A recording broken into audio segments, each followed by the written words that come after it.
एका अस्सल मराठी रेस्टॉरंट मध्ये आलोय. नुसतं खाणारच नाहीये, तर कसं करतायत ते पण दाखवणार आहे.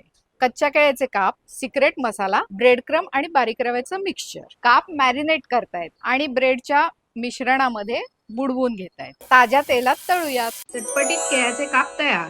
कुळथाचं कळण, एक पारंपरिक आणि पौष्टिक रेसिपी तुम्ही सुद्धा घरी करू शकता. कुळीत शिजवून घेतलंय, खोबरं, मिरची आणि कढीलिंब घालून सगळं वाटून घेतलेलं आहे. मोहरी, लसूण, हिरवी मिरची, कढीलिंब, हिंग, हळद, कुळथाचं मिक्सचर, मीठ, काळं मीठ. दोन्ही मिठं का घातली? चवीसाठी. तांदूळाचं पीठ पाण्यात मिक्स करून ते घातलंय. काळजी अशी घ्यायची की फाटलं नाही पाहिजे, कारण खोबरं घातलंय ना आपण. गरम गरम कुळथाचं कळण तयार. मोहरी, हिरवी मिरची, कढीलिंब, हळद, हिंग, मीठ, शेवग्याच्या शेंगांचा स्टॉक आणि शिजलेला भात. तांदूळाचं पीठ पाण्यात मिक्स करून ते घातलंय. अळणी भात तोही शेवग्यांच्या शेंगांनी बनवलेला आहे ना, युनिक. ओळखलात का मी कुठे आलीये ते? कोथरूड मधल्या सांदण मध्ये आलेली आहे आणि मराठी जेवण एन्जॉय करणार आहे.